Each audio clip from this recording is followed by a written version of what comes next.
বন্ধুবান্ধবরা বলে তোমার জীবনী লেখো, সহকর্মীরা বলে রাজনৈতিক জীবনের ঘটনাগুলি লিখে রাখো, ভবিষ্যতে কাজে লাগবে।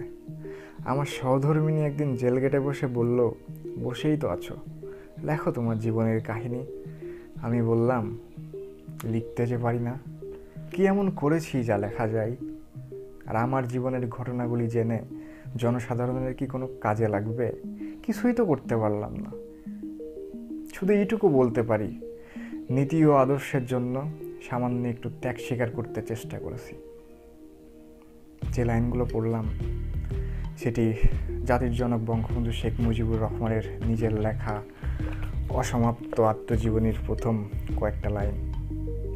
আমি চেষ্টা করব যে এই অসমাপ্ত আত্মজীবনীটা আপনাদের সামনে তুলে ধরা, আপনাদেরকে পড়ে পড়ে শোনানোর। বঙ্গবন্ধু শেখ মুজিবুর রহমানের শৈশব, কৈশোর, রাজনৈতিক জীবন এবং এই অসমাপ্ত আত্মজীবনীতে তিনি কি লিখে গেছেন তা আপনাদেরকে পড়ে পড়ে শোনানোর জন্য চেষ্টা করব। সাথে থাকবেন।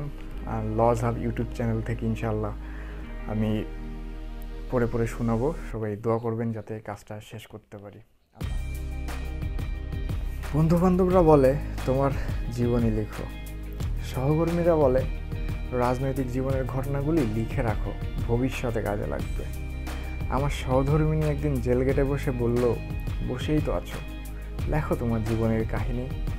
আমি বললাম, লিখতে যে পারি না, কি এমন করেছি যা লেখা যায়? আর আমার জীবনের ঘটনাগুলি জেনে জনসাধারণের কি কোনো কাজে লাগবে? কিছুই তো করতে পারলাম না। শুধু এইটুকু বলতে পারি, নীতি ও আদর্শের জন্য সামান্য একটু ত্যাগ স্বীকার করতে চেষ্টা করেছি। যে লাইনগুলো পড়লাম সেটি জাতির জনক বঙ্গবন্ধু শেখ মুজিবুর রহমানের নিজের লেখা অসমাপ্ত আত্মজীবনীর প্রথম কয়েকটা লাইন। আমি চেষ্টা করব যে এই অসমাপ্ত আত্মজীবনীটা আপনাদের সামনে তুলে ধরা, আপনাদেরকে পড়ে পড়ে শোনানোর। বঙ্গবন্ধু শেখ মুজিবুর রহমানের শৈশব, কৈশোর, রাজনৈতিক জীবন এবং এই অসমাপ্ত আত্মজীবনীতে তিনি কি লিখে গেছেন তা আপনাদেরকে পড়ে পড়ে শোনানোর জন্য চেষ্টা করব। সাথে থাকবেন।